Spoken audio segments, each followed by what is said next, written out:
नमस्कार, DD news पर आप दो टूक देख रहे हैं। मैं हूं अशोक श्रीवास्तव। अब से करीब एक साल पहले जब देश लोकसभा चुनाव के मूड में माहौल में जाने वाला था, पूरे विपक्ष ने एकजुट होकर एक गठबंधन बनाया और उसका नाम रखा इंडिया गठबंधन। और यह ऐलान किया कि यह इंडिया गठबंधन एकजुट होकर नरेंद्र मोदी को सत्ता से बाहर करेगा। आज एक साल बाद यह इंडिया गठबंधन या इंडी गठबंधन कहां खड़ा है, यह आज देश को देखना चाहिए। क्योंकि जिस वक्त यह गठबंधन बना था, उस वक्त तमाम मीडिया में एक बात थी, तमाम मीडिया में चर्चा थी कि यह जो गठबंधन है यह बेमेल गठबंधन है। कहीं का ईंट कहीं का रोड़ा, भानुमती ने कुनबा जोड़ा।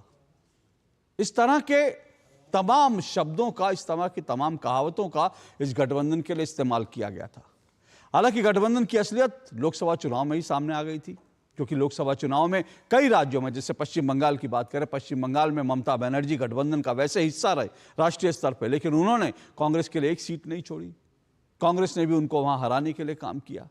लोकसभा चुनाव में ही एक गठबंधन में तमाम पॉलिटिकल पार्टियां एक दूसरे से लड़ रही थी। और मैं बार बार याद दिलाता हूं, जब मेरे जैसे तमाम पत्रकारों ने इस गठबंधन को इंडी अलायंस कहा था, तब हमारे ऊपर उंगली उठाई गई थी।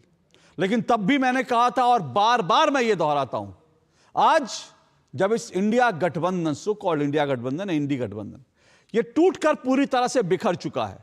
हालांकि नेता अभी भी कहते हैं कि गठबंधन है, लेकिन देश देखे कि यह गठबंधन है तो कहां है। और तब मैंने ये कहा था कि जिस दिन यह गठबंधन टूट के बिखरेगा, तो हम मीडिया के लोग क्या कहेंगे? हम क्या ये कहेंगे कि इंडिया टूटकर बिखर गया? हम क्या ये कहेंगे इंडिया खंड खंड हो गया? नहीं। इसीलिए हम लोग इस इंडिया गठबंधन को इंडी अलायंस बोलते रहे हैं, जो कि अगर आप ग्रामेटिक दृष्टि से देखेंगे तो गलत भी नहीं है। और आज ये कहने में किसी को एतराज भी नहीं होना चाहिए कि जो इंडी गठबंधन है अब जो है, उसमें किस तरह से लगातार फूट पड़ गई है। और खास करके दिल्ली जैसे राज्य के चुनावों को लेकर कांग्रेस और आम आदमी पार्टी, जो दोनों ही गठबंधन का हिस्सा हैं, दोनों एक दूसरे के खिलाफ मोर्चा खोल रखा है। अब ये मोर्चा खुला था, ये अलग बात थी, लेकिन इस मोर्चे को लेकर के जो जवानी तीर चल रहे हैं, आज वो इस हद तक पहुंच गए कि एक एक करके जो तमाम इंडी गठबंधन की पार्टियां थी, उन्होंने आम आदमी पार्टी, दिल्ली में आम आदमी पार्टी का दामन थामा और कांग्रेस को अकेला छोड़ दिया। कांग्रेस के साथ ना ममता बनर्जी हैं, ना अखिलेश यादव हैं, ना उद्धव ठाकरे हैं। कोई पार्टी जो है कांग्रेस के साथ खड़े होने के लिए तैयार नहीं है।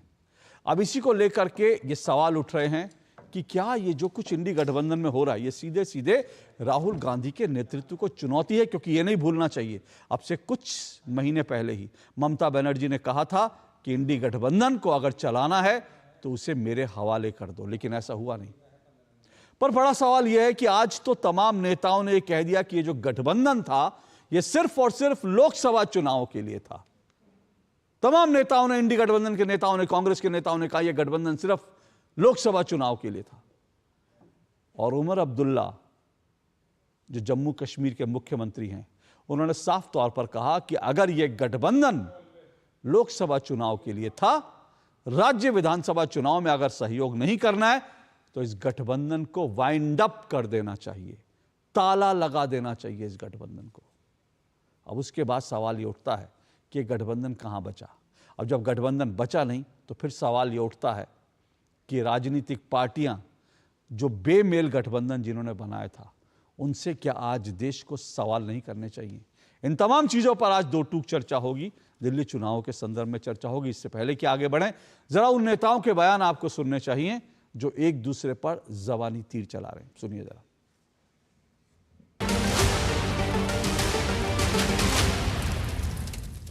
दिल्ली चुनाव बहुत अहम चुनाव है। मैं समझता हूँ शायद वहाँ केजरीवाल जीत जाएंगे। कांग्रेस भी फ्रे में है, कांग्रेस भी चुनाव लड़ेगी। अच्छा होता अगर कांग्रेस और आपका अगर गठबंधन होता। आप सीनियर लीडर होंगे, लेकिन अगर आपको किसी चीज का ज्ञान नहीं है, तो मैं सीनियर लीडर से कहूंगा ज्यादा अपनी अज्ञानता ना दिखाया करें इस तरीके के बयान देके। और मैं कह रहा हूँ, आपको लगता है कि कांग्रेस की समर्थन नहीं होना चाहिए, तो ऐसे व्यक्ति को कांग्रेस छोड़ देनी चाहिए और आम आदमी पार्टी ज्वाइन कर लेनी चाहिए। हमने बार बार कहा है कि कांग्रेस बड़ी पार्टी है देश में, दिल्ली में आप बड़ी पार्टी है। एक प्रेशर कार्यकर्ताओं का होता है, खास करके विधानसभा या लोकल बॉडीज। इंडिया गठबंधन का एक बहुत अहम हिस्सा है आम आदमी पार्टी, और हमारी नेता ममता बंदोपाध्याय हर एक पार्टी का सम्मान करती हैं। उसका जो उचित स्थान है वो उसका रहना चाहिए। हमने आपका समर्थन किया है, हमारी नेत्री ने समर्थन किया है, हमारी पार्टी समर्थन करती है। 2013 से बहुत ही सफलतापूर्वक आम आदमी पार्टी दिल्ली में सरकार चला रही है। ऐसे में इंडिया गठबंधन का वह सदस्य होने के नाते, एक इंडिया गठबंधन का परिवार होने के नाते हम उनका समर्थन कर रहे हैं।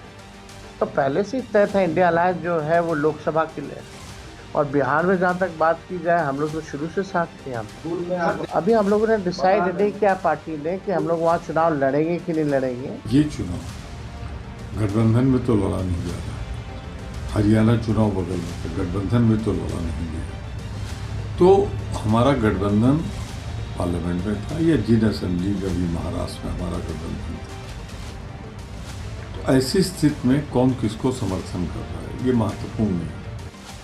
जहाँ तक मुझे याद है इस पर कोई वक्त की सीमा लगाई नहीं गई थी, और बदकिस्मती की बात यह है कि क्योंकि इंडिया ब्लॉक की कोई मीटिंग बुलाई नहीं जा रही है, तो इसमें कोई क्लैरिटी नहीं है, ना लीडरशिप को लेके, ना एजेंडा को लेके, ना आगे क्या हम रहेंगे या नहीं रहेंगे इसको लेके। शायद दिल्ली के इंतखाबात हो जाएं, उसके बाद अच्छा ये होगा कि इंडिया ब्लॉक के तमाम जो हिस्सेदार हैं उनको बुलाया जाए और इस पर क्लैरिटी हो। अगर ये सिर्फ पार्लियामेंट इलेक्शंस के लिए था, इसको वाइंड अप करिए। ये लोकसभा चुनाव के लिए था गठबंधन, बिल्कुल ठीक बोल रहे हैं। वो जो इंडिया गठबंधन था वो लोकसभा चुनाव के लिए राष्ट्रीय स्तर पर था। अलग अलग राज्यों की परिस्थिति के हिसाब से जो दल हैं, कांग्रेस हो या क्षेत्रीय दल हो, वो निर्णय लेते हैं कि हमें इकट्ठे लड़ना है या अलग लड़ना है। अजीब खेल खेल रही है इंडिया गठबंधन और उनके लोग। एक जो सबसे बड़ा उनका धड़ा है, जो दल है कांग्रेस, जिसके सबसे ज़्यादा सांसद हैं, वो दिल्ली में विपक्ष के रूप में है, क्योंकि सत्ता पक्ष में आम आदमी पार्टी है, उसका समर्थन नहीं कर रहे हैं। और आम आदमी पार्टी का समर्थन टीएमसी, उद्धव गुट और एक आधा और पार्टियां कर रही हैं, जिसका दिल्ली में कोई वजूद नहीं।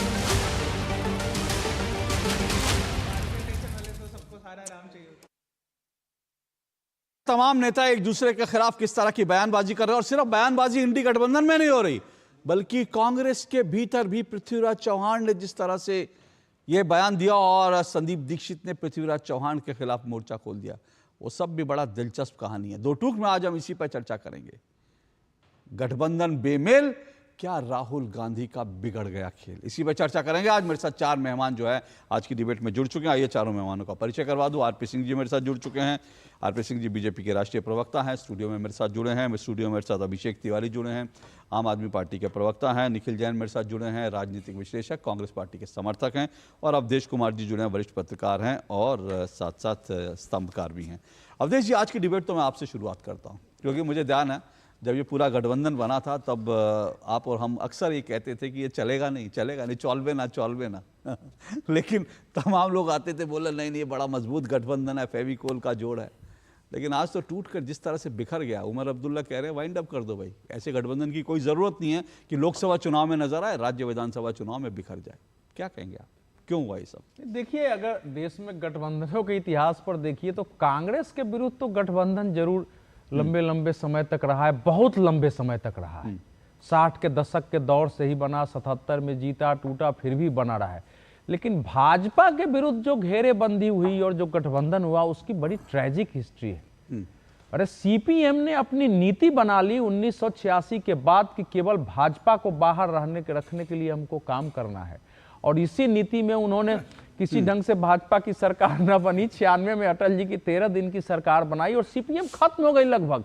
अगर आप केरल को छोड़ दीजिए तो सीपीआई सीपीएम की हालत बहुत खराब है। उन्होंने एक नीति ऐसी बनाई है, तो आप ध्यान से देखेंगे कितनी पार्टियों का अस्तित्व ही इसी में खत्म हो गया है। स्वयं कांग्रेस पार्टी को देखिए, अगर कांग्रेस पार्टी ने, इसलिए आपके उत्तर के पहले, कांग्रेस पार्टी ने केवल भाजपा को खत्म करने के लिए अपनी बलि नहीं चढ़ाई होती तो आज दिल्ली में भी एक शक्ति होती, पंजाब में एक शक्ति होती, पश्चिम बंगाल में एक पावर होती, वो बिहार में एक पावर बन सकती थी। अनेक राज्यों में कांग्रेस ने अपनी बलि चढ़ा दी और कांग्रेस आज इस हालत में आई है कि 3 चुनाव के बाद वो 99 पर पहुंची है। तो ये कोई पहली बार नहीं हो रहा है। भाजपा के विरोध के गठबंधनों में पार्टियों का नष्ट होना, विनष्ट होना, अपनी राजनीति खत्म करना, लेकिन वो पैथेटिक लेवल पर एक घृणा है। अब दूसरी बात पर आते हैं। देखिए, इस समय जो कुछ दिखा है वो तो चुनाव में उसी समय दिख गया था जबकि INDIA ने पहली रैली 2018 में भोपाल में करने की घोषणा की थी। आपको याद होना चाहिए। वो रैली नहीं हुई चुनाव के पहले, वो घोषणा हो गई थी कि पहली रैली भोपाल में होगी, फिर उसका एक कार्यालय होगा, उसके संयोजक सारे तय हुए, कहां कहां क्या क्या हुआ है। असल में हरियाणा और महाराष्ट्र चुनाव में नेताओं की, बहुत सारे नेताओं की सोच बदली है। इसको केवल आप ये मत समझिए कि केवल जा रहे हैं, क्योंकि जम्मू कश्मीर के चुनाव के समय ही फारूक अब्दुल्ला जी ने बोल दिया था। ममता जी पहले से ही बोलती आ रही थी। पिछली बार हमने देखा कि लोगों ने कहा कि भाई ममता जी अध्यक्षता संभाले, कांग्रेस अध्यक्ष नहीं रहेगी। ममता जी ने कहा मैं यहां से संभालने के लिए तैयार हूं। लालू यादव जैसे नेताजी ने कह दिया कि भैया ममता जी इसका संभालें, तो वो डिसएंचेंटमेंट तो हो रहा था। लेकिन इसका जो दूसरा महत्वपूर्ण पहलू है उस पर मैं आपका ध्यान दिलाना चाहता हूं।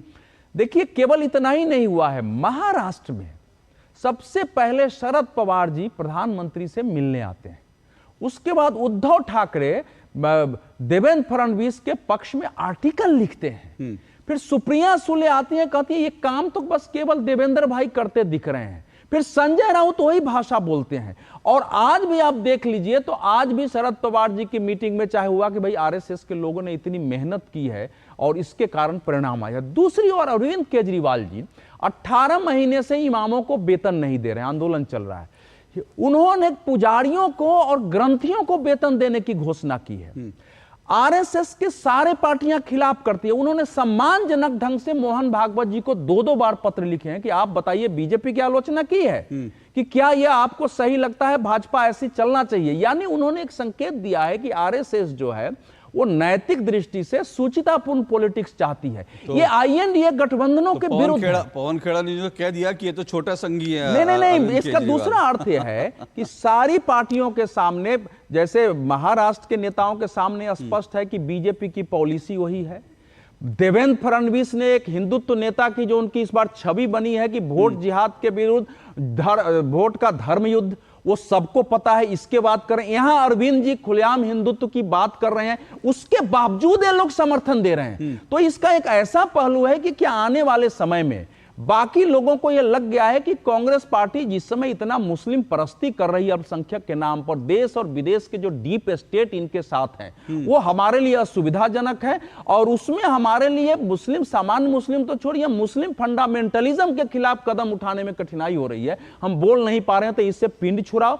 भारत की राजनीति लंबे समय तक हिंदुत्व की धारा पर चलेगी। पता नहीं, मुझे लगता है यहां आप थोड़ा सा आगे चले गए, क्योंकि जो राजनीति, जिस राजनीति का आरोप आप कांग्रेस पर लगा रहे हैं, स्टालिन भी वही राजनीति कर रहे हैं, ममता बनर्जी भी वही राजनीति कर रहे हैं। अरविंद केजरीवाल को दिल्ली में छोड़ दीजिए, तो इसके पक्ष में जो मेरा 2 लाइन का तर्क है, सुनिए। द्रमुक जो है नास्तिकवादी पार्टी है, उसने पिछले चुनाव के घोषणा में हिंदुओं को तीर्थ यात्रा करना है और मंदिरों के जीर्णोद्धार की घोषणा की। 2021 में यही ममता बनर्जी चंडी पाठ कर रही थी। आपको ध्यान होना चाहिए, राहुल गांधी जी को 2016 के बाद आपने देखा कि एक हिंदू नेता की छवि और यात्रा कराई गई वहां कैलाश मानसरोवर तक की। तो यह मत भूलिए कि आने वाले समय में क्या भारत की राजनीति उस दिशा में जाएगी। INDIA को पहले दिन ही तय था कि INDIA चलना नहीं है। राहुल गांधी जी के जो अल्ट्रा लेफ्टिस्ट, अल्ट्रा सोशलिस्ट रणनीतिकार हैं, उनसे सबको प्रॉब्लम है बीजेपी किसी ढंग से सत्ता में न रहे, नरेंद्र मोदी न रहे, इसके लिए किसी ढंग से सत्ता में आ जाओ यार। और NGO की जो फंडिंग सब विदेशियों की बंद हुई, डीप स्टेट का, वो सारे ने इसमें ताकत लगाई थी। अब धीरे धीरे समझ में आई है, और इसमें सबसे पहले संबंध अरविंद केजरीवाल जी को आया कि जेल से निकलते हुए उन्हें INDA नेताओं के विपरीत वंदे मातरम, भारत माता की जय का नारा लगाया था, अगर आपको याद है, जब वो जेल से निकल के आए थे। तो ये INDA के लोग नहीं लगाते हैं। तो ये INDA बिखरने के साथ एक नई धारा की पॉलिटिक्स मैदान में भी लगाते रहे वो। हाँ, चलिए मैं उसको छोड़ देते हैं, मैं इंटरप्रिटेशन उसमें नहीं जाता। लेकिन निखिल जैन, कांग्रेस के लिए तो स्थिति बहुत खराब है। आज तो एक एक करके सब सहयोगी जो है आम आदमी पार्टी के साथ उनके पीछे खड़े हो गए, केजरीवाल के पीछे खड़े हो गए। क्या आपको लगता है दिल्ली में पूरी ताकत से अरविंद केजरीवाल के खिलाफ लड़ना जो है कांग्रेस को भारी पड़ रहा राष्ट्रीय स्तर पर राजनीति की अगर बात करूं तो? अशोक जी बिल्कुल नहीं। शुरुआत में जब ये हमारी चर्चा शुरू हुई तो एक बात कही गई कि इंडिया गठबंधन जब बना था तभी बड़े कयास लगाए गए थे कि शायद ये गठबंधन ना चल पाए। पर मुझे याद है जुलाई 2023 में जब ये गठबंधन बना था तब से लेकर आज तक कम से कम 100 न्यूज डिबेट्स पे इंग्लिश हिंदी में बैठ चुका हूँ, जहां पर एंकर्स ने, बीजेपी स्पोक्सपर्सन्स ने ये कयास लगाया कि ये गठबंधन टूटेगा, लेकिन आज तक नहीं टूटा। दूसरी बात, नहीं टूटा, कहां टूटा है? इंडिया गठबंधन आज भी है, बिल्कुल ऐसे ही व्याख्या पहले भी हुए हैं। और दूसरी बात एक बहुत जरूरी है आपके दर्शकों के लिए जानने के लिए कि इंडिया गठबंधन भी ख्याल अच्छा है देखेंगे तो बात यह है कि इंडिया गठबंधन प्राइमरीली लोकसभा चुनाव के लिए बनाया गया था। भाजपा की जो जनता विरोधी नीतियां हैं, भाजपा का जो ऑटोक्रेटिक शासन है, फैशिस्ट शासन है, फांसीवादी जो सोच है, इस सोच के विरोध में बनाया गया था। और इंडिया गठबंधन पूर्ण तरह तो नहीं लेकिन अधूरे रूप में उसमें कामयाब जरूर रहा है कि भाजपा को सिंगल मेजॉरिटी नहीं मिलने दिया। जो 300 पार वाली पार्टी 400 पार होना चाह रही थी, आज वो 240 पे खड़ी है, 2 समर्थकों के साथ अपनी सरकार चला रही है। तो इंडिया गठबंधन की रेलेवेंस एक नेशनल स्टेज पे ज्यादा है, स्टेट इलेक्शंस में नहीं है। और ये पहली दफा नहीं है कि इंडिया गठबंधन के जो पार्टनर्स हैं उन्होंने स्टेट लेवल में अलायंस नहीं करा। आप देखिए महाराष्ट्र के जो पिछले चुनाव हुए उसमें समाजवादी पार्टी के साथ, समाजवादी पार्टी का महाविकास आघाड़ी के साथ कोई गठबंधन नहीं था। हरियाणा का जब चुनाव हुआ तो कांग्रेस और आम आदमी पार्टी में बात नहीं हो पाई, गठबंधन नहीं था। दिल्ली का जो आज ये चुनाव है इसमें ना ही आम आदमी पार्टी गठबंधन करना चाहती थी, ना ही कांग्रेस पार्टी गठबंधन करना चाहती थी। और जाहिर सी बात है दोनों पार्टियां नहीं करना चाहेंगी, स्पेशली इनके स्टेट यूनिट्स नहीं करना चाहेंगे, क्योंकि आम आदमी पार्टी की पूरी राजनीति, खास करके दिल्ली की जो उनकी राजनीति है वो कांग्रेस के विरोध में। आपने बीजेपी प्रवक्ताओं और पत्रकारों की बात करी कि मीडिया एंकर, भाई आज तो उमर अब्दुल्ला बोल रहे हैं, कह रहे हैं ना ऑफिस है, नहीं ना नीति है, ना नेता है।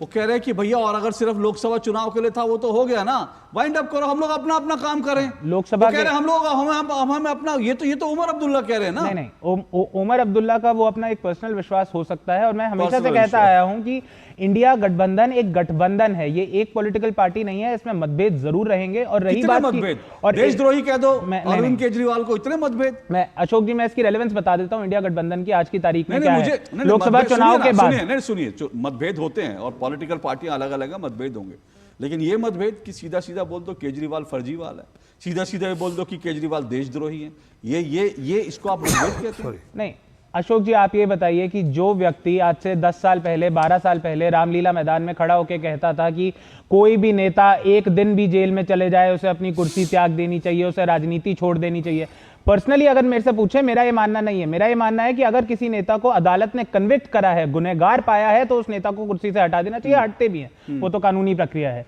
लेकिन जस्ट बिकॉज किसी नेता पे एक कोई चार्ज लगा है करप्शन का, इसका मतलब ये नहीं हो जाता कि वो भ्रष्ट है। लेकिन अरविंद केजरीवाल ने क्या करा? अरविंद केजरीवाल ने अपना इंडिया अगेंस्ट करप्शन मूवमेंट, जो आरएसएस फंडेड एक मूवमेंट रही, उसमें शीला दीक्षित, सोनिया गांधी, राहुल गांधी, प्राइम मिनिस्टर मनमोहन सिंह, इन सब पे इतनी चीटाकशी करी, आरोप लगाए कि इन पे केस चल रहे हैं, ये बेल पर हैं, इसने जेल का एक दिन काट लिया है। लेकिन आज तक उनमें से कोई भी कन्विक्ट नहीं हुआ है, क्योंकि उन्होंने कुछ गलत नहीं करा था।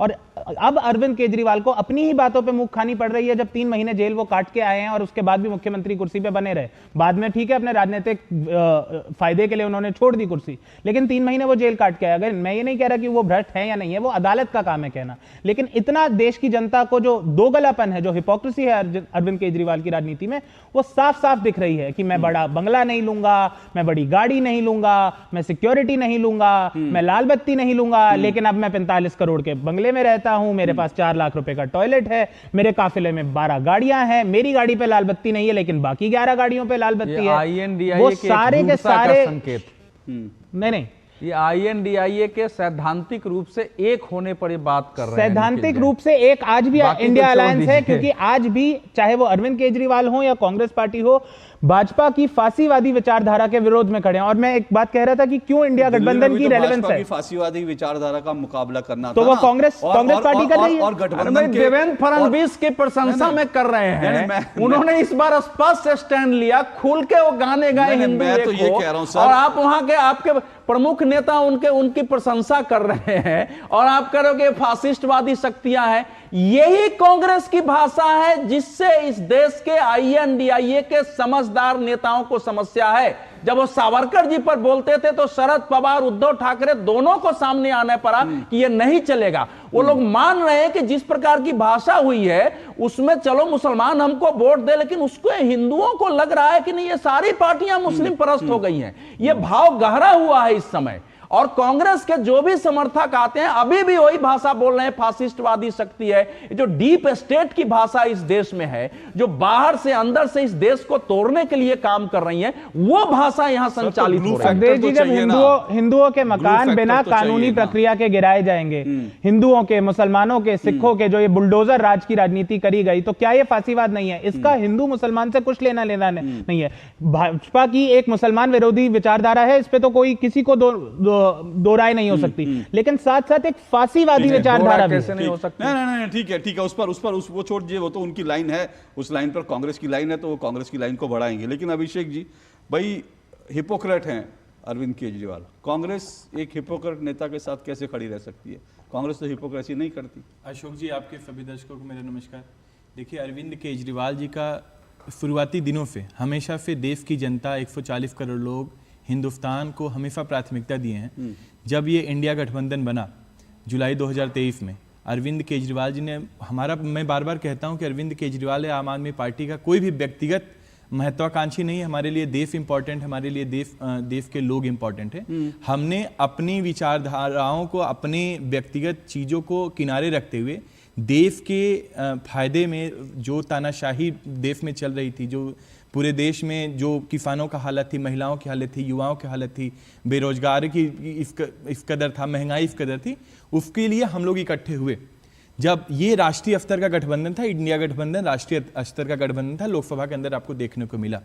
जब हम राज्य में आते हैं तो भारतीय जो कांग्रेस पार्टी है, कांग्रेस पार्टी जब राज्य स्तर की बात होती है तो भारतीय जनता पार्टी के गोद में बैठ करके पूरी तरीके से उनका स्क्रिप्ट पढ़ने का कार्य करते हैं। सीधे सीधे भारतीय जनता पार्टी को फायदा पहुंचाता है। बीजेपी मैं बताता हूं इसका एग्जाम्पल आप बंगाल ले लीजिए। बंगाल में सीधे सीधे भारतीय जनता पार्टी को फायदा पहुंचाने का कार्य कोई करता है तो कांग्रेस पार्टी करती है, और ममता बनर्जी को नुकसान पहुंचाने का कार्य करते हैं। जब ये उत्तर प्रदेश में जाते हैं तो अखिलेश यादव को नुकसान पहुंचाने का कार्य करते हैं और भारतीय जनता पार्टी को फायदा पहुंचाने का कार्य करते हैं। दिल्ली के अंदर आते हैं, अभी कुछ चंद दिनों पहले की बात है, प्रवेश वर्मा जी जो काला धन कैमरे के सामने बांट रहे हैं, 1100 रुपए महिलाओं को बांट रहे थे, भारतीय जनता पार्टी के खिलाफ इनकी हिम्मत नहीं पड़ी मुकदमा दर्ज कराने का, कंप्लेन दर्ज कराने का। ये अरविंद केजरीवाल जी के खिलाफ मुकदमा दर्ज करा रहे हैं, कंप्लेन दर्ज करा रहे हैं। जब रमेश बिधूड़ी, प्रियंका गांधी जी के खिलाफ, इनके ही नेता और आतिशी जी के खिलाफ आपत्तिजनक शब्दों का प्रयोग करते हैं, तो संदीप दीक्षित है, अजय माकन जाकर के उस पर कंप्लेन दर्ज नहीं कराते, अरविंद केजरीवाल जी के खिलाफ कंप्लेन दर्ज कराते हैं। तो दिल्ली की जनता भी देख रही है और देश की जनता भी देख रही है, भारतीय जनता पार्टी और कांग्रेस पार्टी मिल करके दिल्ली के अंदर अरविंद केजरीवाल जी को हराना चाहते हैं, अरविंद केजरीवाल जी को हटाना चाहते हैं। ना तो भारतीय जनता पार्टी या कांग्रेस पास नीति है, ना नियत है, ना नेता है। एक तरफ अरविंद केजरीवाल, कांग्रेस जो है वो मिल करके चुनाव लड़ रहे हैं, मिलकर चुनाव लड़ रहे हैं। सिंह जी, ये तो जो है आप लोग कांग्रेस के साथ मिलकर दिल्ली में चुनाव लड़ रहे हैं, ये तो पिछले कई दिनों से बात चल रहा है, मुझे नहीं मालूम ये कैसे मिल के चुनाव लड़ रहे हैं, लेकिन अब तो गंभीर आरोप है भाई आम आदमी पार्टी। कृपा कर अपनी टीम को बोलो, अभी गूगल सर्च करे, बताया कि आज आम आदमी पार्टी ने कांग्रेस को समर्थन दिया नहीं था चंडीगढ़ में मेरे इलेक्शन में, आज चेक कर लेना। हाँ, अच्छा, मेरे इलेक्शन में मिलकर चुनाव लड़ रहे हैं आज भी। तो क्या है कि ये महाठगबंधन है, ये जब जरूरत पड़ती है ठग इकट्ठे हो जाते हैं, जब जरूरत पड़ती है ठग अपने अपने रास्ते चल पड़ते हैं। ये मोटी मोटी बात ये है। आज इनको लगता है कि मेयर जीत सकते हैं इसलिए हम इकट्ठे हो जाएं, ठीक है। कल दिल्ली में लगता है कि नहीं आम आदमी पार्टी, कांग्रेस हमको नुकसान देगी इसलिए आम आदमी पार्टी से अलग हो जाओ। परंतु हाँ, कांग्रेस पार्टी की दुर्गति तो हो रही है। वो जो प्रधानमंत्री जी ने कहा था परजीवी शब्द इस्तेमाल किया, पैरासाइट जिसका अंग्रेजी है, उसमें बात निकल के आरजेडी, अगला इलेक्शन बिहार का है, आरजेडी ने ऑलरेडी इंडिकेट कर दिया है। आज आरजेडी आम आदमी पार्टी के समर्थन में खड़ी दिखती है, शिवसेना ऑलरेडी आम आदमी पार्टी के समर्थन में खड़ी दिखती है, नेशनल कॉन्फ्रेंस ने ऑलरेडी इंगेज कर दिया है और ऑलरेडी दरवाजा दहा दिया, इनका हिस्सेदारी नहीं होती। फिर क्या कहते हैं इसका नाम, अखिलेश यादव की पार्टी सपा ने ऑलरेडी पिछले चुनाव में बता दिया इनकी औकात क्या थी, कांग्रेस को कांग्रेस का शीशा दहाड़िया भी क्या स्थिति है। टीएमसी ने इनका एकमात्र विधायक जीता था, उसको भी अपनी पार्टी में ले लिया था। फिर लेफ्ट पार्टीज ने ऑलरेडी केरल में इनके साथ कोई समझौता नहीं किया। एक बची है झारखंड मुक्ति मोर्चा, मेरी बात नोट कर लेना, झारखंड मुक्ति मोर्चा भी आजकल में आम आदमी पार्टी के समर्थन में खड़ा दिखेगा। इनके साथ सरकार चला रहे होंगे, परंतु यहाँ पर दिल्ली में आम आदमी पार्टी के साथ खड़े दिखेंगे, शिबू सोरेन भी। तो क्या है कि ये सबके सब मजबूरी के कारण से इनको सिर्फ टारगेट इनका रहता है हम किस प्रकार से हम भाजपा को हरा सकें, टारगेट वो है। उसमें आपस में इक्वेशंस, परमुटेशन, कॉम्बिनेशन बदलते रहते हैं। और हाँ, कांग्रेस से सबके सब दूरी बनाने शुरू कर दी, क्योंकि उनको लगता है कि कांग्रेस अब परजीवी है, कांग्रेस हमारा लाभ लेकर हमारे सिर पर चढ़कर फिर सत्ता में आती है और फिर हमारा नुकसान करती है, ये दिखने लगा। कांग्रेस को दूसरी तरफ ये दिखता है कि नहीं, ये तो हमारा वोट बैंक खा जाते हैं। उनको आम आदमी पार्टी दिखता है कि हमारा वोट बैंक खा गई। उनको लगता है कि आम आदमी पार्टी ने हमको हरियाणा में समर्थन दिया था तो शायद हम बेहतर कर पाते, ऐसा उनको लगता है, परंतु ऐसा है नहीं। मैंने वो डेटा सारा एनालाइज किया। तो क्या है कि ये जब पार्लियामेंट्री इलेक्शन था उस समय गठबंधन तो तभी था ना, इंडिया अलायंस का जो धमाल था तब था, धमाल सबसे ज़्यादा तब था जब पार्लियामेंट्री इलेक्शन था। उस समय क्या केरल में समझौता था, उस समय पंजाब में समझौता था, नहीं था ना। पंजाब में आम आदमी पार्टी अलग इलेक्शन लड़ रही थी, ये लोग इलेक्शन अलग लड़ रहे थे। क्या बंगाल के अंदर समझौता हुआ था? नहीं हुआ था। और एक निखिल, आप बार बार कहते हैं ना मुस्लिम विरोधी, कृपा कर कुंदुकड़ी और किश्तवाड़ का रिजल्ट देख लेना चाहिए जरा, दोनों के रिजल्ट। किश्तवाड़ में 71.9% मुस्लिम है और हम वो सीट जीते और मुसलमानों ने वोट डट के लिए है। वो टाइम निकल गया आपका। अब ये जो डुगडुगी, ये भी जरूरी है, एक मिनट, ये जो मिथ्स हमारे बारे में क्रिएट किया था ना, ये भी, और कुंदुकड़ी में भी लगभग 68-69% मुसलमान है। और दूसरी बात, जब प्रधानमंत्री जी काम करते हैं ना, तो अब ये नहीं देखते कि हिंदू कौन है, मुसलमान कौन है। वो जो प्रधानमंत्री की जो लाभकारी स्कीम्स हैं, बेनिफिशियरी स्कीम्स है, वो ये नहीं पूछते कि यार ये हिंदू का घर है, मुसलमान का घर है। अखिलेश यादव उस समय होता था। मैं इससे थोड़ा सा इस चर्चा को इससे आगे अगले स्टेप पर ले जाना चाह रहा हूं। देखिए, मुझे जो लगता है, आपने कहा कि ये बीजेपी को हराने के लिए एकजुट होते हैं, ठीक है, बहुत सारे लोगों को लगता है, लेकिन मेरा सवाल ये है कि भाई अगर अरविंद केजरीवाल के समर्थन में टीएमसी दिल्ली में आ जाएगी तो क्या कोई फर्क पड़ेगा? कोई फर्क नहीं पड़ेगा जमीन पर। अगर आरजेडी साथ आ जाएगी, क्या फर्क पड़ेगा? कोई फर्क नहीं पड़ेगा। क्या शिवसेना उद्धव ठाकरे आ जाएगी तो क्या अरविंद केजरीवाल के वोट बैंक बढ़ जाएगा? नहीं बढ़ेगा। तमाम जो पॉलिटिकल पार्टियां, अखिलेश यादव आ जाए, कोई आ जाए, इससे वोट बैंक नहीं बढ़ेगा। लेकिन ये जो एकजुटता है ना निखिल जी, बेसिकली ये एकजुटता राहुल गांधी के नेतृत्व के खिलाफ है, कांग्रेस के नेतृत्व के खिलाफ है। कि ममता बनर्जी साफ तौर पर यह कह चुकी थी कि इंडी गठबंधन का नेतृत्व मुझे सौंपिए, और उसके बाद कांग्रेस ने इस पर कोई रिएक्ट नहीं किया।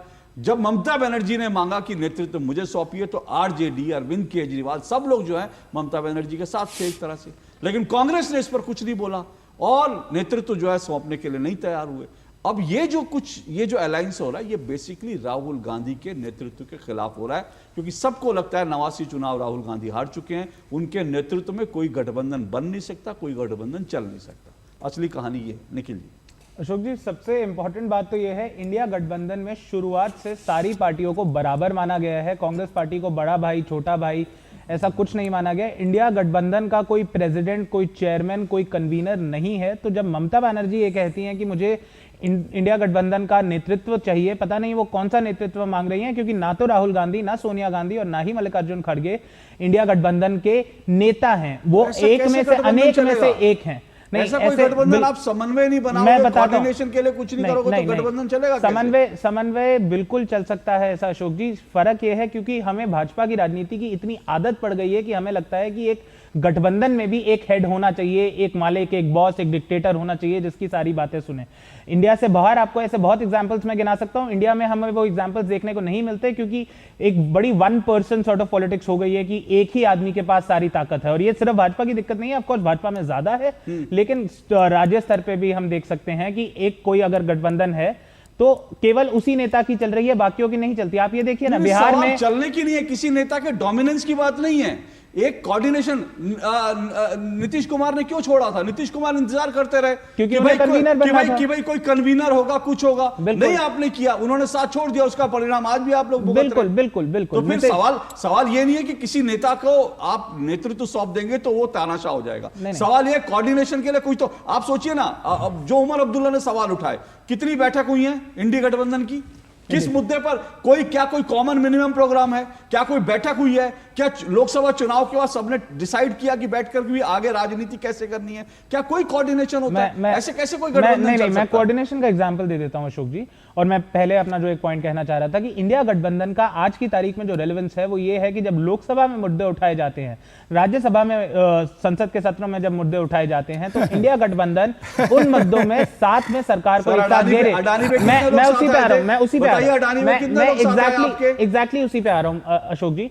जैसे एक अदानी मुद्दा है, अदानी मुद्दा कांग्रेस पार्टी के लिए बहुत एक प्राथमिकता का मुद्दा है, लेकिन बाकी इंडिया गठबंधन के साथियों के लिए वो इतनी प्राथमिकता नहीं रखता, तो उसमें हमें वो साथ आना नहीं दिखा। लेकिन जब प्रधानमंत्री से सवाल पूछे जाते हैं, जब जगदीप धनखड़ के खिलाफ नो कॉन्फिडेंस मोशन मूव करा गया, जब संबल पे सवाल पूछे गए, तो सारे इंडिया गठबंधन के पार्टनर, चाहे वो सपा हो, आरजेडी हो, कांग्रेस हो, आम आदमी पार्टी हो, वो साथ खड़े रहे। सर आपको याद दिला दूं, आप भूल रहे हैं शायद, संबल पर जब अखिलेश यादव बोल रहे थे तो कांग्रेस के नेता बाहर खड़े होकर अडानी के खिलाफ नारे लगा रहे थे, और उसके बाद जब अडानी के खिलाफ आप आए तो जो है अखिलेश यादव पतली गली से कट लिए। ये कौन सा कोऑर्डिनेशन होता है? और ऐसे कौन सा गठबंधन चलता है भाई? संबल पे सवाल समाजवादी पार्टी, आम आदमी पार्टी, कांग्रेस और सारे के सारे इंडिया गठबंधन के साथियों ने संसद के पटल में उठाया। संबल पे जिस दिन अखिलेश यादव बोल रहे थे तो उसके बाद कांग्रेस कहां खड़ी थी? उनके साथ खड़ी थी क्या?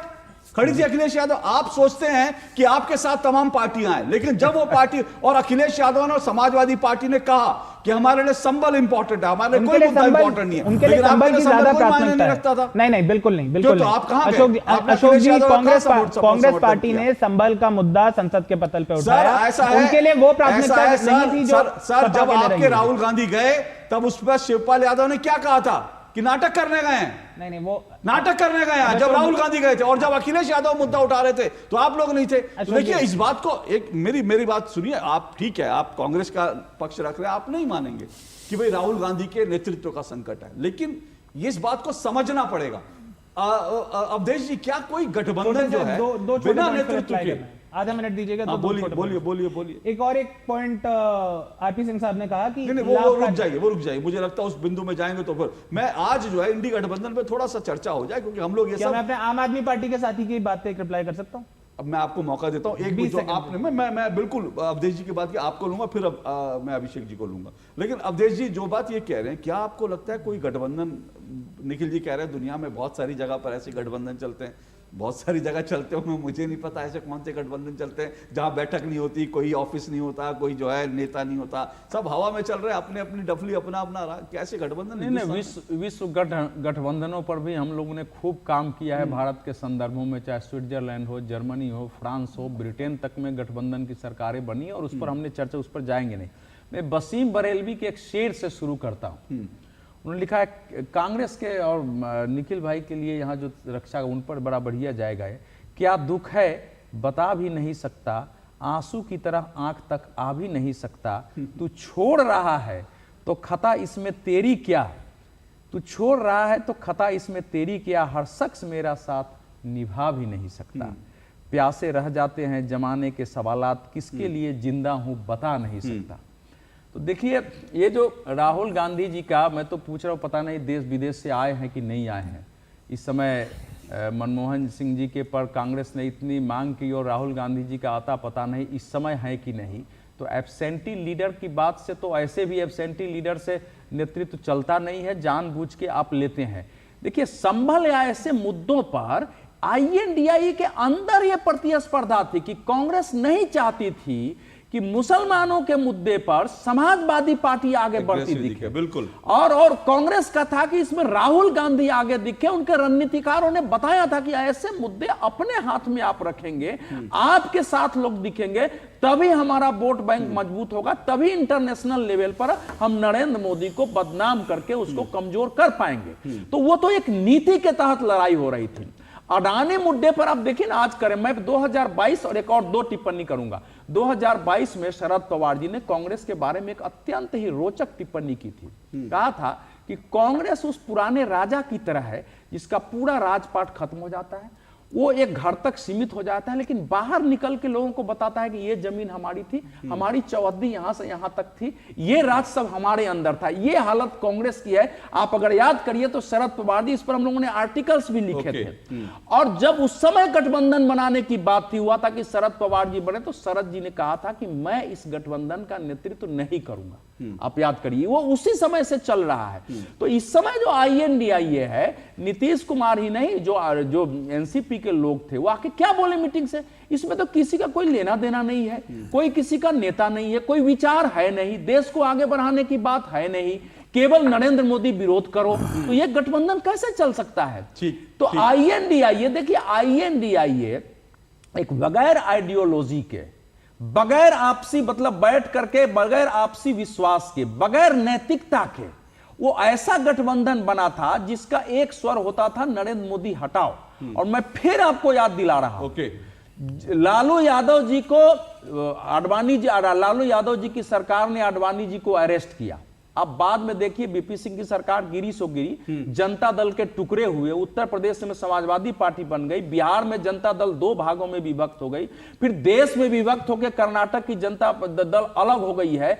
तो ये कोई पहली बार मैं कह रहा हूं नहीं हो रहा है, ये होगा क्योंकि इनके बीच जो है ना प्रतिस्पर्धा रहती है कि हम सेकुलर का झंडा, मुस्लिम परस्ती का झंडा हमारे आगे होना चाहिए। ओके, मैं एक छोटा सा ब्रेक रहा हूं निखिल, उसके बाद आपका निखिल और अभिषेक जी आपके पास आऊंगा, क्योंकि बहुत सारे लोग इंडी गठबंधन के नेता ये कह रहे हैं कि भाई इंडी गठबंधन में एक बिना कहे फॉर्मूला था कि जो पार्टी जहां मजबूत हो उसके पीछे खड़ा होना चाहिए। तो सवाल यह है कि आम आदमी पार्टी के पीछे कांग्रेस को खड़ा होना चाहिए था, क्यों नहीं कांग्रेस खड़ी? आऊंगा इस ब्रेक के बाद। MDH का किचन किंग किचन में हो तो हम सब कुछ बना सकते हैं। बैंगन का भरता, आलू गोभी, भिंडी मसाला और भी बहुत कुछ। MDH। वाह, जब जब पशु आहार लेते हो 150 बचा ही लेते हो ना। कोई कमाल नहीं करते हो, उसकी बयात को खतरे में डालते हो, यही करते हो। तभी कहते हैं दिल से खिला, सिर्फ कपिला, देश का नंबर 1 पशु आहार। मेरी पसंद, मेरी पसंद, मेरी पसंद, मेरी पसंद,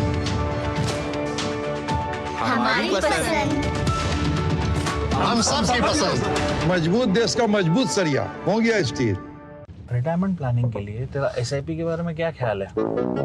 रिटायरमेंट अभी तो पूरी लाइफ बाकी है यार।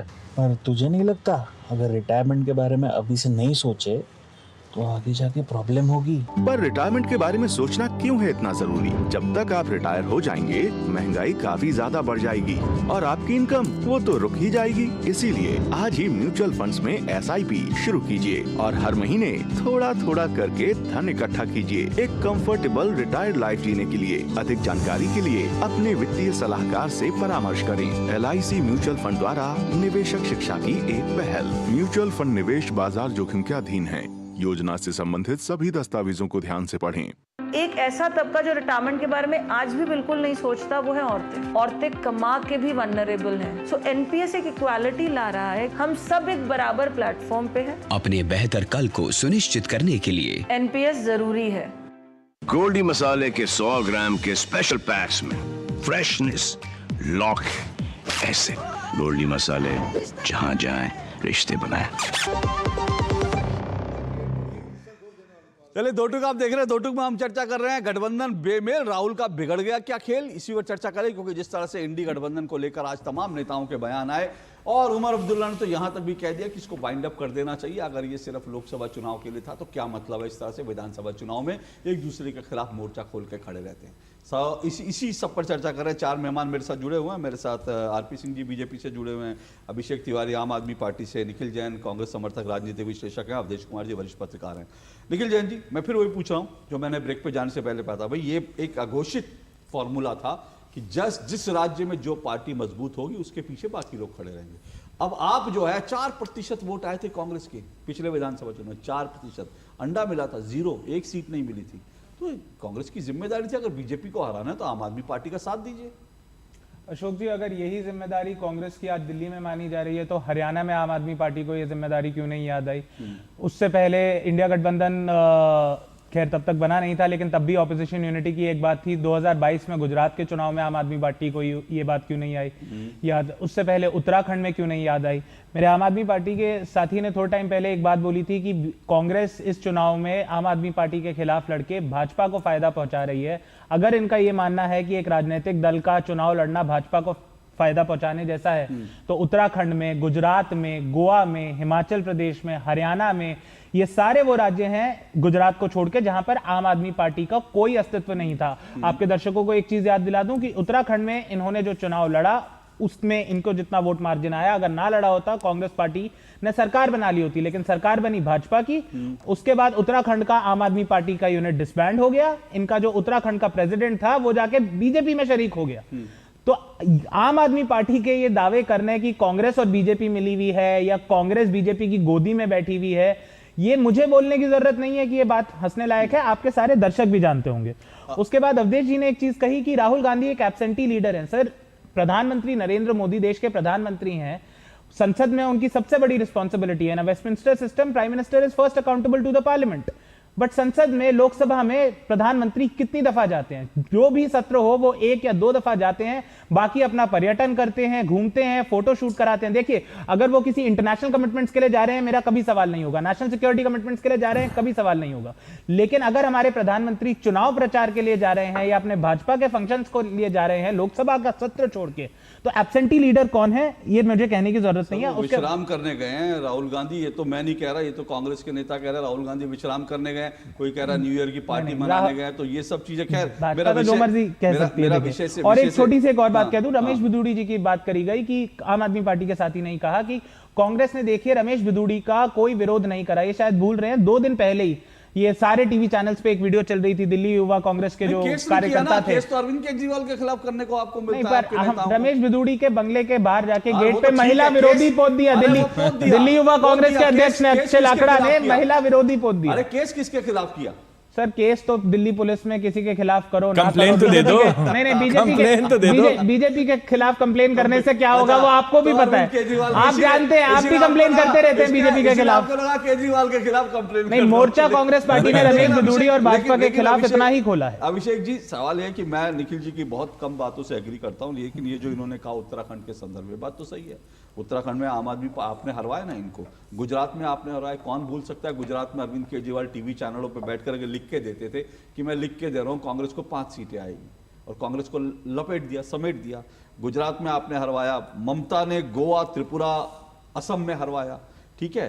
आप छत्तीसगढ़ में अरविंद केजरीवाल ने जाकर कहा था कि भूपेश बघेल देश के सबसे भ्रष्ट मुख्यमंत्री हैं।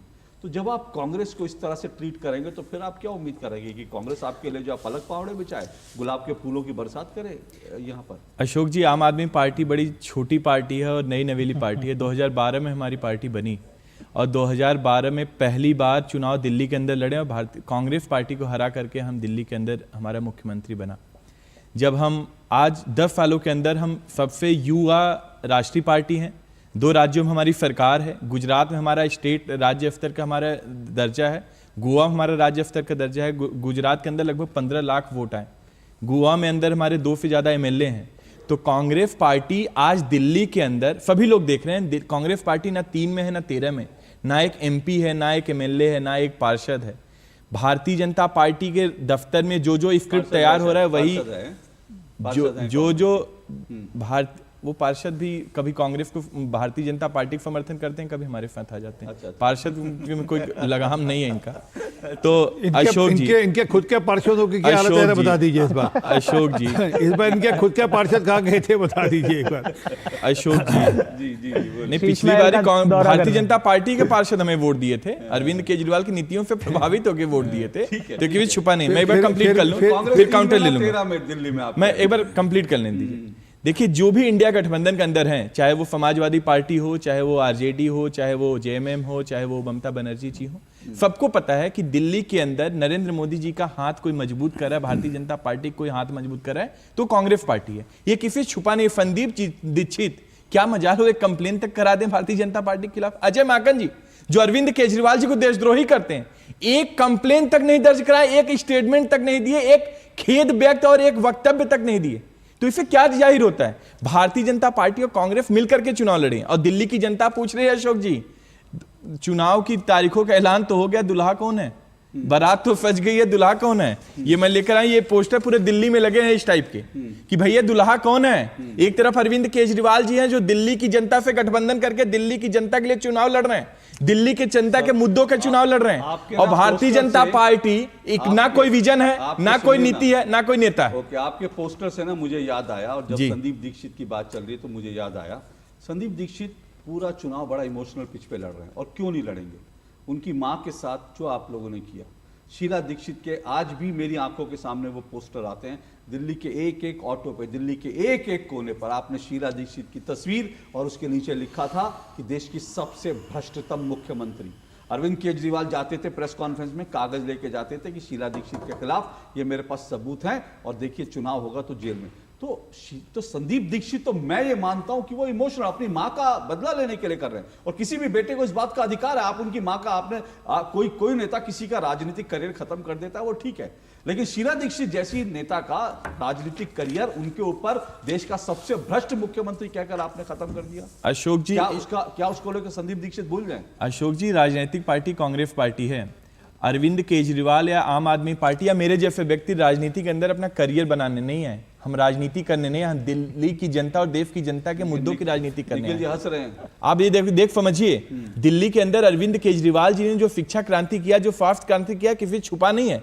अमेरिका से अगर कोई राष्ट्रपति की उनकी पत्नी आती है तो नरेंद्र मोदी जी को दिल्ली के अरविंद केजरीवाल जी का स्कूल दिखाना पड़ता है, वो गुजरात या कहीं और जाकर के स्कूल नहीं दिखाते। तो अरविंद केजरीवाल जी ने दिल्ली की जनता का मूलभूत जो सुविधाएं थे वो देने का कार्य किया, चाहे बिजली हो, चाहे पानी हो, चाहे शिक्षा हो, चाहे स्वास्थ्य हो, चाहे बुजुर्गों को तीर्थ यात्रा योजना हो, चाहे महिलाओं को फ्री बस यात्रा हो।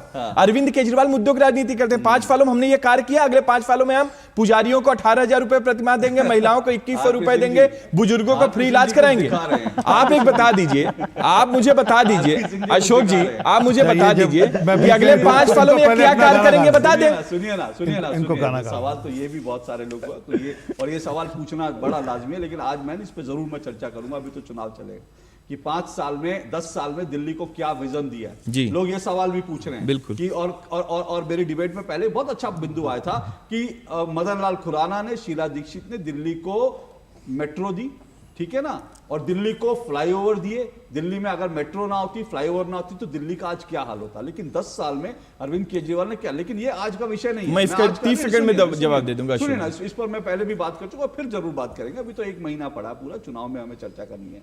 लेकिन आरपी सिंह जी, भाई आप लोग जो है, सवाल यह है कि आपको हराने के लिए तो ये लोग एकजुट होते हैं, लेकिन दिल्ली में उनको लगता है कांग्रेस की कोई ताकत नहीं है, तो फिर दिल्ली में तो आम आदमी पार्टी मुकाबला करेगी, और इसीलिए जो है आप आम आदमी पार्टी से मुकाबला नहीं कर पा रहे, कांग्रेस की उनको चिंता नहीं है। देखिए, पहली बात तो इनका चेहरे की बात करूं, जब ये केजरीवाल का चेहरा दिखाते हैं ना, तो ये चेहरा दिल्ली को याद आता है, पूरी दिल्ली को।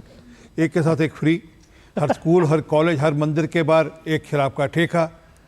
तो वो दिल्ली वालों समझते हैं कि क्या मतलब अरविंद केजरीवाल का चेहरा मतलब क्या है, इसलिए जितना दिखाएंगे। हम तो कह रहे हैं प्लीज़ जितने और पोस्टर लगाइए, Arvind Kejriwal versus question mark लगाइए, ताकि लोगों को याद आए एक के साथ एक फ्री। दूसरी बात, इन्होंने स्कूल की बात करी, हम स्कूल की बात कर लेते हैं।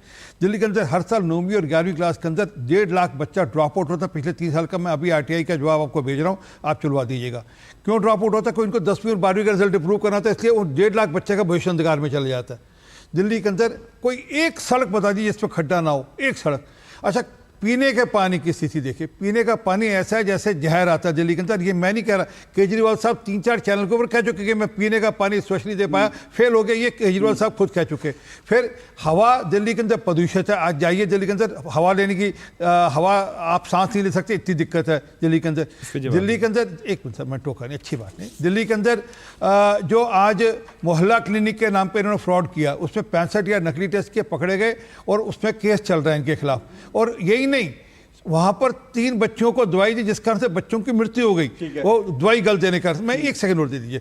दिल्ली के अंदर जो सीवर सिस्टम इतना क्रम्बल कर गया कि लगभग 60 से ज़्यादा बच्चों को बिजली लगने का, मतलब पानी और बिजली के चलते हुए इलेक्ट्रोक्यूशन हुआ, जिसके कारण बच्चों की हत्या हो गई।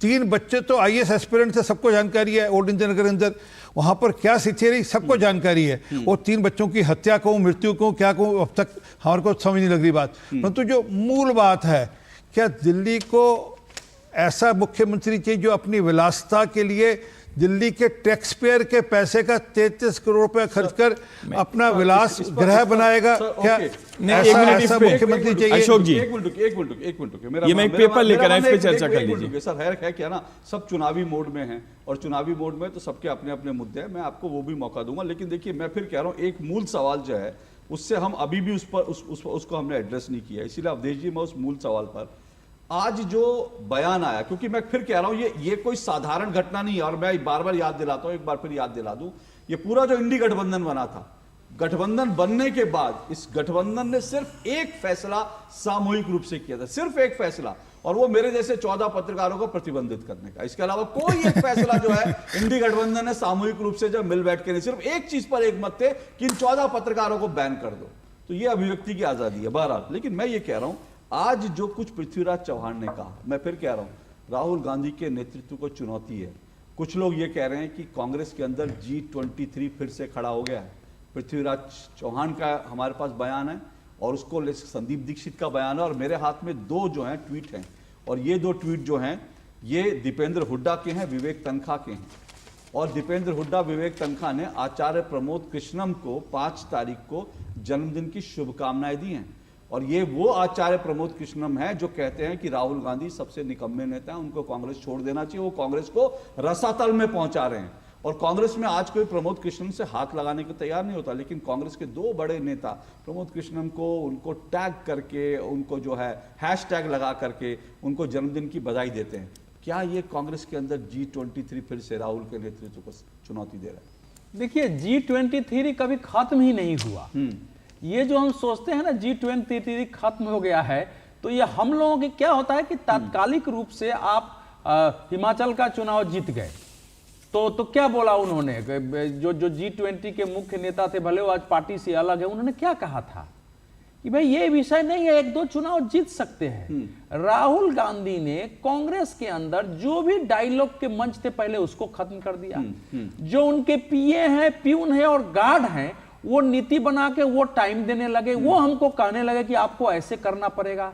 तो पार्टी में नेता कहां रहा? कोई ऐसा आज तो ज्यादा असंतोष है सर। मेरे से व्यक्तिगत बातचीत में लोग बताते हैं कि आप जो लंबे समय से बोल रहे हैं अल्ट्रा लेफ्टिस्ट, अल्ट्रा सोशलिस्ट, उससे भी आगे हमारी पार्टी तो नक्सलियों से भी आगे हो चुकी है। तो जो कांग्रेस के परंपरागत लोग हैं, 2014 के चुनाव के बाद भी आप देखेंगे किसी ने राहुल गांधी जी को जोकर तक का शब्द प्रयोग किया था, केरल से नेता ने, अलग अलग जगह उन्हीं को लेकर के था। 2019 के बाद उन्हीं को लेकर था, 2024 के बाद पार्टी के अंदर और बाहर भी हो रहा है।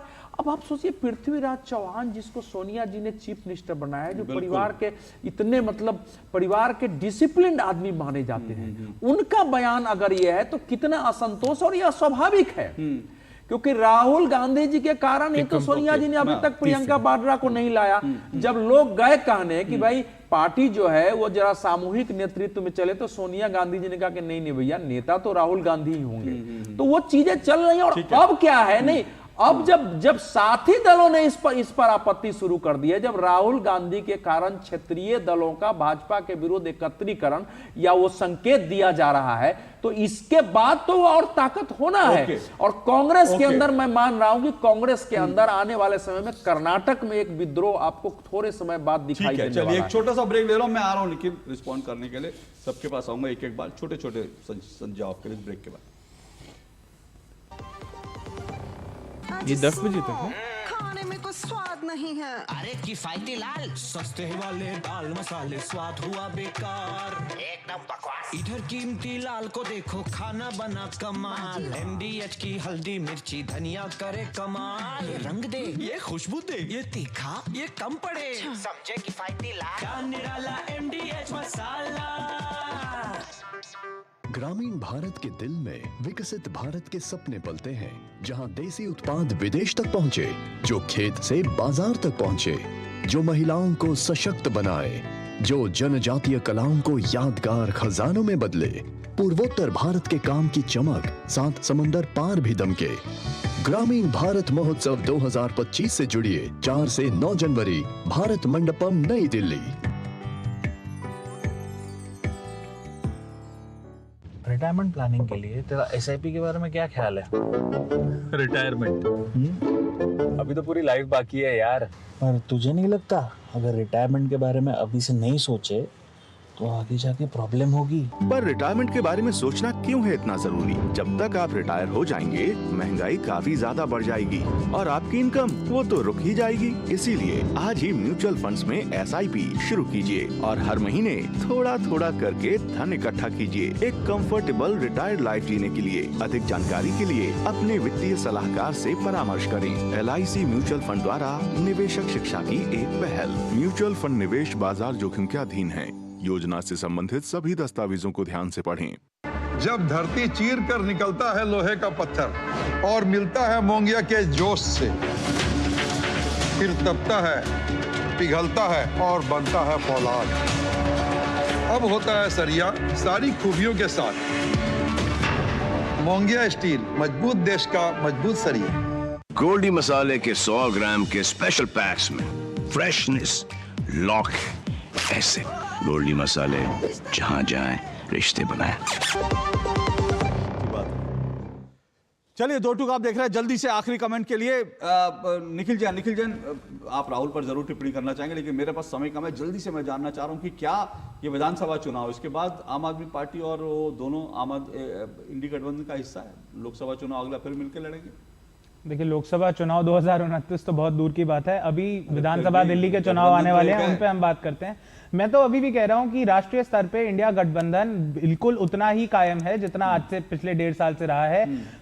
साथ मिलके ये सारी पार्टियां, और उसमें आम आदमी पार्टी भी होगी, कांग्रेस, सपा, टीएमसी, सारी पार्टियां मिलके मोदी सरकार की फांसीवादी नीतियों के खिलाफ चलेंगे। बट मैं छोटा सा रिस्पॉन्ड कर दूं, इन्होंने एक पोस्टर दिखाया आम आदमी पार्टी के मित्र ने, दूल्हा कहां है, दूल्हा कौन है। अभी तो इनके लिए मंडप सजा बैठा है, लेकिन इनका दूल्हा फिर भी भागा हुआ है। कौन रोक रहा है अरविंद केजरीवाल को मुख्यमंत्री की कुर्सी पे बैठने से? फिर भी वो नहीं बैठ रहे हैं। उसके बाद ये कहते हैं हम करियर बनाने नहीं आए। बिल्कुल सही बात है, करियर नहीं, पैसे बनाने आए हैं। जितने पैसे पकड़े जा रहे हैं, फ्री बस राइड, डीटीसी उस पर चर्चा करेंगे हम, समय मिलेगा। अभिषेक जी, इंडी गठबंधन का हिस्सा अभी भी कांग्रेस और आम आदमी पार्टी दोनों है। अशोक जी, मुझे 30 सेकंड दीजिएगा। देखिए, जब इंडिया गठबंधन बना था उसका कारण समझना होगा। इंडिया गठबंधन इसलिए बना था, हमें भारत के लोकतंत्र और देश को, भारत के संविधान को बचाना था, देश को बचाना था। भारतीय जनता पार्टी की जो तानाशाही नीति थी उससे बचाना था, देश वालों को बचाना था। आज अजीब हो रहा है कि जब राज्य स्तर पे चुनाव हो रहा है तो कांग्रेस पार्टी खुद उठ करके भारतीय जनता पार्टी गोद में बैठ के उनका स्क्रिप्ट पढ़ने का कार्य करें, उनको मजबूत कर रहे हैं। ना केवल दिल्ली में, आप बंगाल का उदाहरण ले लीजिए, आप उत्तर प्रदेश का उदाहरण ले लीजिए, आप बिहार का उदाहरण ले लीजिए, वो आप महाराष्ट्र का उदाहरण ले लीजिए। तो इससे ये जग जाहिर होता है कि भारतीय जनता पार्टी और कांग्रेस पार्टी मिल करके दिल्ली में चुनाव लड़ रही है और अरविंद केजरीवाल को हटाने का। आरपी सिंह जी, आखिरी 30 शब्द। चलिए, अपेक्षा करेंगे कि चंडीगढ़ के अंदर जो आज इनका समझौता हुआ है वो समझौता नहीं होगा और आपस में ये मेयर का जो इलेक्शन मिलकर लड़ रहे हैं, नहीं लड़ेंगे। परंतु सच ये है, आज केजरीवाल नाम की जो आपदा दिल्ली में है वो मेहरबानी है कांग्रेस पार्टी के। अगर कांग्रेस पार्टी ने 2013 के अंदर आपदा को समर्थन नहीं दिया होता तो आज केजरीवाल को दिल्ली को सहना पड़ता। सेंट्रल लीडरशिप तो अभी भी केजरीवाल जी का विरोध नहीं करती है। देखिए, इसकी अंत्येष्टि सुनिए, इसकी मृत्यु हो चुकी है, लेकिन अगर आप 100 को ढोने वाले लोग इसलिए हैं कि अभी भी थोड़ा बहुत हो जाता है, कहीं कहीं मिल लेंगे तो शायद बीजेपी को हटा देंगे। मृत्यु के बाद 100 को सुरक्षित रह के अगर ढोने का काम करेंगे तो उसकी हस्र क्या होगा उसका, वो हम आप चलिए, फिलहाल तो हमने देखना इंटरेस्टिंग रहेगा कि भैया दिल्ली में जो है केंद्र में एक साथ रहेंगे, बाकी लड़ेंगे। तो मुझे लगता है इससे जो है जनता जो है ये सब कुछ देख रही है, जनता जागरूक है, उसको ये सब कुछ तमाशा जो है देखती भी है, समझती भी है। बहरहाल आज के लिए इतना ही, डिबेट चलती रहेगी, कल आपसे मुलाकात होगी। फिलहाल इजाजत दीजिए, नमस्कार।